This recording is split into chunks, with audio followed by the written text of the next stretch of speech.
말씀은 누가복음 15장입니다.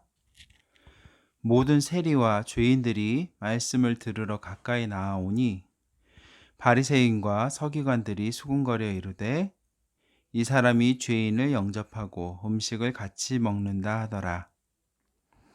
예수께서 그들에게 이 비유로 이르시되 너희 중에 어떤 사람이 양 100마리가 있는데 그 중에 하나를 잃으면 99마리를 들에 두고 그 잃은 것을 찾아내기까지 찾아다니지 아니하겠느냐. 또 찾아낸즉 즐거워 어깨에 메고 집에 와서 그 벗과 이웃을 불러 모으고 말하되 나와 함께 즐기자. 나의 잃은 양을 찾아내었노라 하리라. 내가 너희에게 이르노니 이와 같이 죄인 한 사람이 회개하면 하늘에서는 회개할 것이 없는 의인 99으로 말미암아 기뻐하는 것보다 더하리라.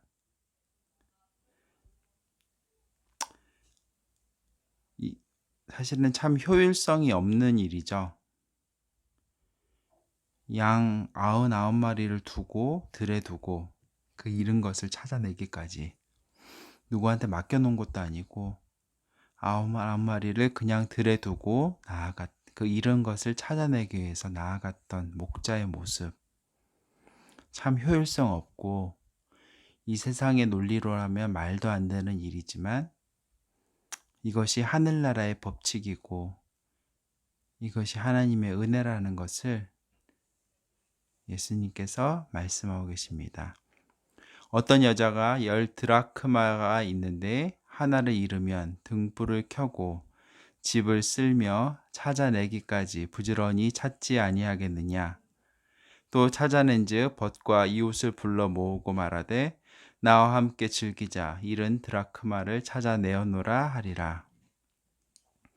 여기서 보면은 사실 이제 드라크마라는 어떤 그 동전의 가치 자체도 예전에 한번 다룬 적이 있죠. 근데 그거 자체보다도 이 드라크마를 이렇게 찾았을 때 그 가치가 얼마인지를 넘어서서 이웃과 같이 파티를 여는 장면이 나옵니다. 사실은 돈의 가치로 환산하자면 말이 안 되는 장면이 날 수가 있는데요. 이 드라크마는 이제 결혼의 예물 같은 겁니다. 결혼의 증명으로 이제 준 돈인데, 그러니까 기념주와 같은 느낌인 거죠. 그것을 잃어버린 겁니다. 그렇기 때문에 그냥 돈의 가치만이 아니라 그것을 더 소중히 여기고 찾아내려고 애를 썼던 것이죠. 내가 너희에게 이르노니 이와 같이 죄인 한 사람이 회개하면 하나님의 사자들 앞에 기쁨이 되느니라. 다시 반복해서 하늘나라의 법칙은 잘 나가는 사람, 잘 믿는 사람, 믿음 좋은 사람, 훌륭한 사람이 포커싱이 되는 것이 아니라 연약한 자, 마치 지금 예수님의 말씀을 들으러 나온 죄인들, 세리들, 세상에서 무시받고 멸시받던 사람들을 그 사람들이 하나님께 돌아 나오는 것이 더욱더 큰 기쁨이다. 그것을 위해서 내가 왔다. 예수님께서 그 얘기를 하시면서 마지막 비유를 드십니다. 일명 탕자의 비유인데요. 또 이르시되 어떤 사람에게 두 아들이 있는데 그 둘째가 아버지에게 말하되 아버지여 재산 중에서 내게 돌아올 분깃을 내게 주소서 하는지라. 자기 몫을 달라고 얘기하는 거죠. 사실 지금 이어서 아버지가 그 살림을 각각 나누어 주었더니 라고 나오는데 이 당시 문화에서는 아버지가 죽은 다음에야 그 유산을 받을 수가 있었습니다. 즉 이 얘기는 아버지 빨리 죽으세요 이 얘기하고 똑같은 겁니다.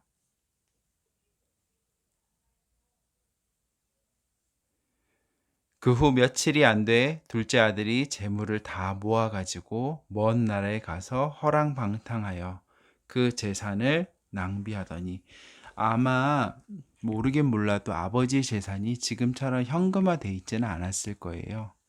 양이라든가 염소라든가 여러 가지 것들, 그런 것들을 아마 처분했을 거고, 며칠이 안 되어 재물을 모아가지고 갔다라는 뜻은 아마 그냥 제값을 다 안 주더라도 빨리 떠나고 싶은 마음에 헐값에라도 팔아서 그것을 현금화 시킨 다음에 먼 나라에 가서 그곳에서 재산을 다 낭비하는, 빨리 떠나고 싶었던 모습인 거죠. 다 없앤 후 그 나라에 크게 흉년이 들어 그가 비로소 궁핍한지라. 이제 가난이 찾아온 거죠. 돈을 허랑망탕하게 다 써버려서.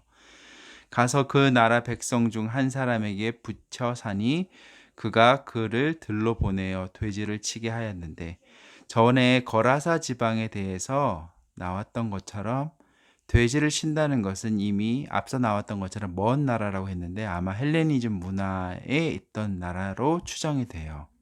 왜냐하면 돼지를 치고 있었거든요. 유대인들은 율법에서 돼지를 부정한 짐승으로 여겼기 때문에 돼지고기를 먹지도 않고 돼지를 키우지도 않습니다. 그가 돼지 먹는 쥐염 열매로 배를 채우고자 하되 주는 자가 없는지라. 우리가 이 쥐염 열매, 흔히 돼지 열매라 해서 우리나라 문화처럼 먹던 거 남긴 거를 그냥 주는 그런 건 아니었고요. 쥐염 열매는 그 맛이 아빠 이스라엘 친구가 예전에 아빠가 소개해준 양갱을 먹어보고 나서 나 우리 이거 먹어본 적이 있는데 이렇게 얘기를 하는 거예요. 그래서 그래요, 뭘 먹었는데 이런 맛이 나지? 이건 우리나라 초콜릿인데 이랬더니까 얘기를 보여주는데, 바로 사진을 보여주는데 그게 바로 쥐염 열매 사진이었어요. 즉 뭐냐면 돼지를 치는 것만이 아니라 이 돼지를 먹이가 고급 먹이였던 거죠. 왜냐하면 신에게 바칠 제물에게 가장 좋은, 신에게 바치는 가장 좋은 제물을 키우기 위해서 정성을 다해 키웠던 겁니다. 그가 돼지 먹는 쥐염 열매로 배를 채우고자 하되 주는 자가 없는지라. 이에 스스로 돌이켜 이르되 내 아버지에게는 양식이 풍족한 품꾼이 얼마나 많은가. 나는 여기서 주려 죽는구나. 내가 일어나 아버지께로 가서 이르기를 아버지, 내가 하늘과 아버지께 죄를 지었사오니 지금부터는 아버지의 아들이라 일컬음을 감당하지 못하겠나이다. 나를 품꾼의 하나로 보소서 하리라 하고, 이제 아버지께 돌아가는데 자기가 한 일이 있고 한 거 있으니까 차마 아들로 다시 받아달라고는 못하고 그냥 하루 일당 받아서 일하는 그 일꾼으로 써주세요 하고 가겠다라고 마음을 먹고 돌아갑니다. 이에 일어나서 아버지께로 돌아가니라. 아직도 거리가 먼데 아버지가 그를 보고 측은히 여겨 달려가 목을 안고 입을 맞추니. 이 장면에서 짧은 한 구절이지만 놀라운 것들을 좀 볼 수가 있어요. 아버지께로 돌아갔는데 아직 거리가 먼데 아버지가 그를 발견해요. 어떻게 알았을까요? 자식이 이날 돌아오는 것을 아버지는 어떻게 알았을까요? 어떻게 알아서 그날에 맞춰서 나간 것이 아니라 아마도 매일 나갔을 거예요. 매일 그 들에 나가서 저 먼 곳에서 마을로 들어오는 초입 입구를 매일 바라보면서 서 계셨던 것 같아요. 그리고 거리가 먼데 아버지가 그를 보고 측은히 여겨, 물론 집 나갔던 아들이 돌아온 것들, 그것도 거지 행색으로 돌아온 것도 측은히 여겼던 마음도 있을 것이고요. 이 당시의 마을은 씨족 사회, 친족 사회였고, 어떤 마을에서 어떤 수치가 발생하면 그거는 그 개인의 수치가 아니라 그 마을 전체의 수치였기 때문에 이 아들이 지금 했던 수많은 불효와 그런 것들은 사실은 다른 사람들이 먼저 발견하였으면 돌을 치거나 내쫓아도 할 말이 없는 일이었던 거죠. 그래서 아버지가 먼저 달려갑니다. 달려가 목을 안고 입을 맞추니 아들이 이르되, 하나 더요.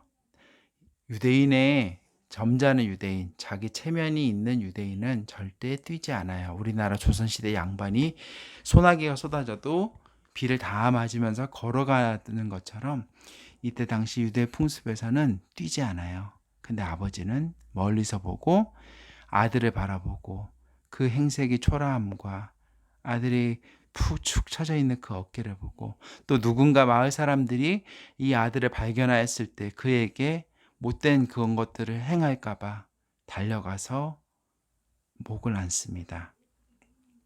그리고 입을 맞춥니다. 아들이 이르되 아버지, 내가 하늘과 아버지께 죄를 지었사오니 지금부터는 아버지의 아들이라 일컬음을 감당하지 못하겠나이다 하나, 아버지는 종들에게 이르되 제일 좋은 옷을 내어다가 입히고 손에 가락지를 끼우고 발에 신을 신기라. 여기서 특히나 가락지가 의미가 있는 것 같아요. 만약에 아까 얘기했던 것처럼 마을 어른들이 이 불효자를 발견하고서 해코지하고 할 때 이 반지를 보면은 뭘 알 수 있냐면, 아, 이 아버지가 이미 이 아들을 받아들였구나 라는 뜻이 되는 거죠. 그래서 더 뭐라 할 수 없는, 정말 이제 마치 예수님이 우리 죄를 사하심으로 인해서 더 이상 죄의 권세가 우리를 어찌할 수 없는 것처럼 말이죠. 그리고 살찐 송아지를 끌어다가 잡으라. 우리가 먹고 즐기자. 이는 내 아들은 죽었다가 다시 살아났으며 내가 잃었다가 다시 얻었노라 하니 그들이 즐거워하더라.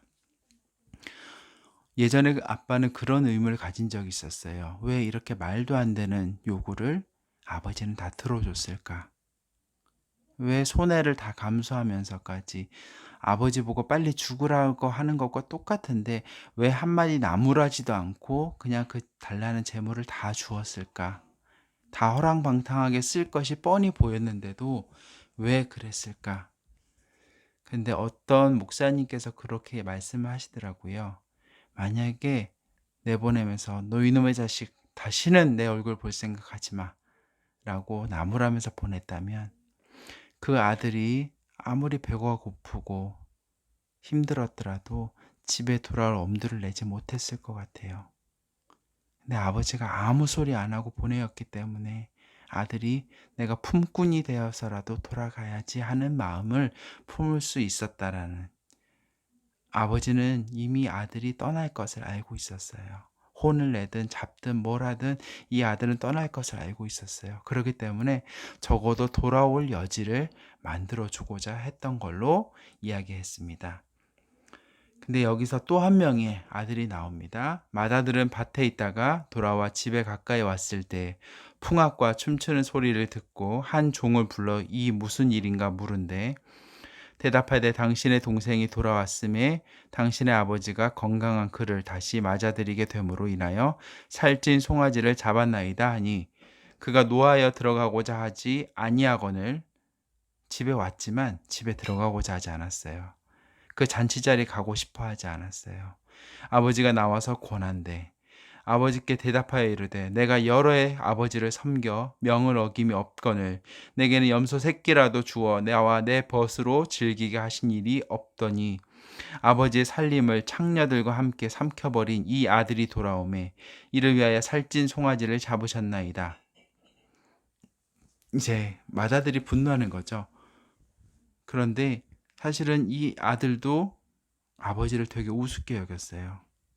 아버지가 나와서 권한다라는 것 자체는 이 당시 문화로서도 상상할 수 없는 일이죠. 근데 이 아들도 정말 그 아버지 곁에 머물긴 했지만 평소에 그 마음이 아버지께 온전하지 않았던 것이 이 상황에서 다 드러납니다. 아버지가 나올 때까지 밖에서 버티고 있었던 거예요. 마치 정말 죄 가운데 있던 그 죄인들, 지금 말씀을 들으러 온 죄인들을 안 잊고 온 눈으로 왜 저런 인간들을 죄 사함을 한 언급을 하고 계신가 바라보는 바리새인들과 율법주의자, 제사장과 서기관들처럼 이 맏아들은 그런 마음으로 그들의 돌아온 것을, 회개한 것을 바람직하게 보질 않습니다. 아버지가 이르되 예 너는 항상 나와 함께 있으니 내 것이 다 내 것이로되 이 내 동생은 죽었다가 살아났으며 내가 잃었다가 얻었기로 우리가 즐거워하고 기뻐하는 것이 마땅하다 하니라. 아마 이 세 번째 비유를 통해서 죄인들과 세리들이 돌아 나오는 것을 시기하는, 못마땅하게 바라보고 있는 이들에 대해서도 같이 교훈을 내리고 있습니다. 아멘. 오늘은 여기까지 하겠습니다. 바라보고 있는 이들에 대해서도 같이 교훈을 내리고 있습니다. 아멘. 오늘은 여기까지 하겠습니다. 바라보고 있는 이들에 대해서도 같이 교훈을 내리고 있습니다. 아멘. 오늘은 여기까지 하겠습니다. 바라보고 있는 이들에 대해서도 같이 교훈을 내리고 있습니다. 아멘. 오늘은 여기까지 하겠습니다. 바라보고 있는 이들에 대해서도 같이 교훈을 내리고 있습니다. 아멘. 오늘은 여기까지 하겠습니다. 바라보고 있는 이들에 대해서도 같이 교훈을 내리고 있습니다. 아멘. 오늘은 여기까지 하겠습니다. 바라보고 있는 이들에 대해서도 같이 교훈을 내리고 있습니다. 아멘. 오늘은 여기까지 하겠습니다.